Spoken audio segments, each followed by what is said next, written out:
INST2F, coach teachers in and model incorporation of research-based best practices in instructional design when planning technology enhanced learning experiences. So this ISTE standard is really about planning. As teachers, we are encouraged to have lesson plans every week, and this standard encourages us to think about the technology we're using and have a plan when we're implementing technology-infused lessons. And for the standard, during INST 6243, our instructional design class, we had to go through a structured planning process in order to create an online learning experience. And for this, our targeted learning group, I had to think about who they are. I have freshmen in my class at Central Coosa High School. And the time frame of this, as I'm thinking about who I'm teaching, is this is right after the first report cards and the initial results of their iReady testing. So I took these things into consideration and decided the kids, and again, this was also part of my practicum, and I worked with my administration on this, and so we wanted to come up with a plan to encourage students to reflect on the data and make a plan for data use. And as I thought about this, I wanted something that was very easy to use, very user-friendly for the students, and also user-friendly for me as I was planning it. I didn't want to learn, at this point, I'll be honest, I didn't want to learn a brand new tool. I wanted to do something that I was familiar with and the kids were familiar with, so they weren't having to learn a new tool at this point. I wanted the technology to kind of be a delivery method, so, and I wanted the way I developed this and planned this, I wanted the delivery method of this to be something they were familiar with, and I did not want that to be the focus of the technology. I wanted the skills they were doing to be the primary focus. And for that reason, I chose to use Google Sites through Google Classroom. I had seen some teachers who had done some really cool things with it, and I thought, you know, I know how to use it. Let's go ahead and see how the kids do with using Google Sites. And so I went through this planning process. The first step was, you know, the plans. I knew what I wanted to do. At the end, my end result was having the students to be reflective and come up with a plan to do something about their grades and to use their data. So after I had an end plan, I went back and thought about, okay, what are my specific learning objectives that are talking about this end plan? And so we went through this process, and I had 6 learning objectives.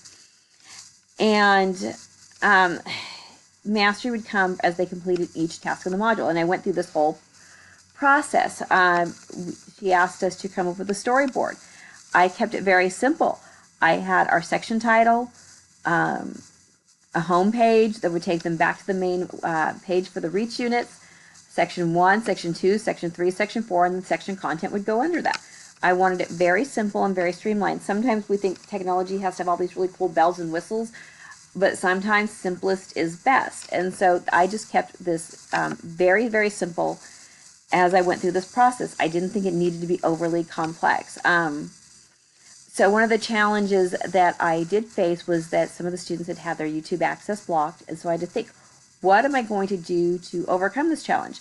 So I looked at the technology available, and the easiest option for me at that point was to use a YouTube video converter, download the videos onto my computer, upload them onto Google Classroom, and make it a shareable link. And this worked for the most part. A couple of the videos did not have, they had blocks and I wasn't able to download them. And eventually our school blocked safeshare.tv, so I could upload specific videos to that on YouTube, and it would allow me to share those YouTube videos for the kids that were blocked in a safe environment, so they could only get to that those videos. They couldn't go around and surf on YouTube. And again, I went through this process of coming up with specific objectives for the students so that they would understand what they were going to do. And here's the content, the text of what I put on each module. And again, it asks the students to complete a graphic organizer with their data, and to go through each step of the study skills. This is something that I wanted them to really understand they were doing. And at the end, I wanted them to come up with something useful. that this wasn't just something that they were doing for my class and it's over with. I wanted them to create something that they could use, just like we are asked in our program to create something that will be of use to other people. I wanted the students to create a video of something that was useful to them so that they can share it with their classmates. And so we're sharing the information and collaborating with each other and going to a wider audience, so it's not just something for them. They can share what they learned with others. And I went with a little information about the tutorial, and basically asked them they'd have to sell this tool, get excited about it. And then we had, I provided them with a rubric for the screencasting, which I thought was important to include so the kids understand what they're being assessed on. And this is an important part of this design practice, is that we know ahead of time and the kids know ahead of time how they are being assessed. Sometimes we do this backwards. We find this great project, assign it to the kids, and oops, I need to find a rubric for this. I think every teacher has been in that situation one time or another where they have a great idea and then are having to backtrack to find the rubric. And I wanted to make sure that I had the rubric up front and the kids knew exactly what they were doing.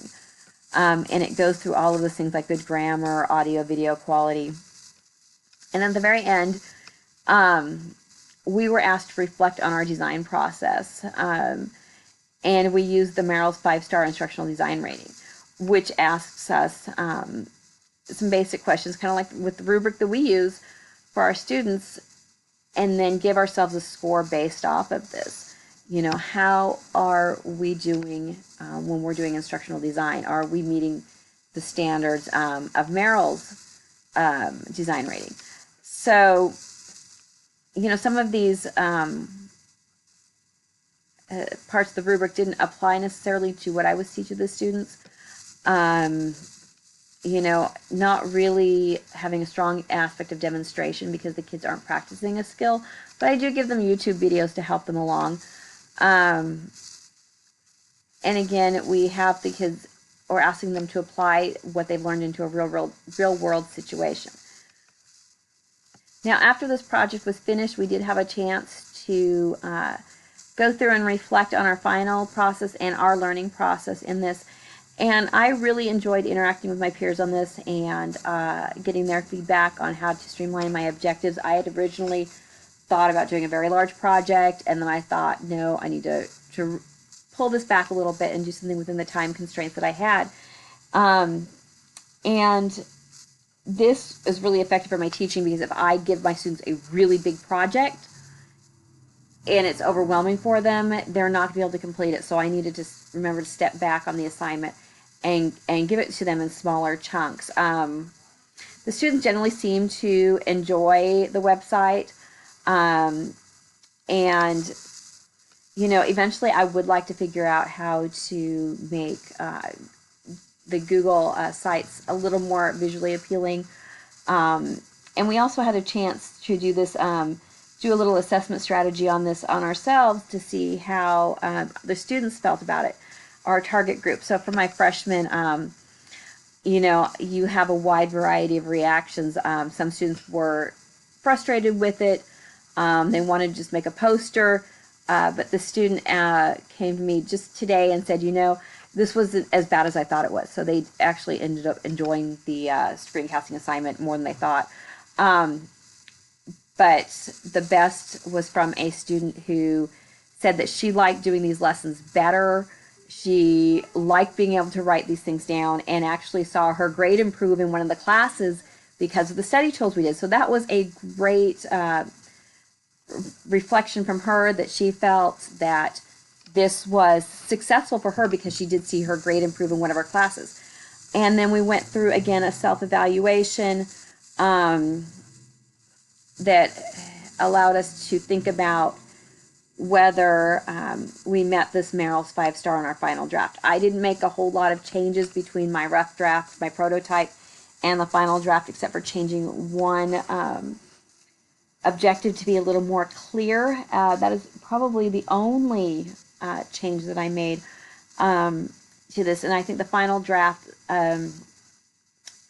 ended up using that file share or safe share at .tv for the YouTube videos the students couldn't access. So this is how I produced a technology-supported instructional assessment and really a data analysis resource used by students at the school instead of just educators. So I think that was a nice little twist on Standard 4 by putting the data analysis and the data reflection activity back on the students instead of just having it be something that the teachers did.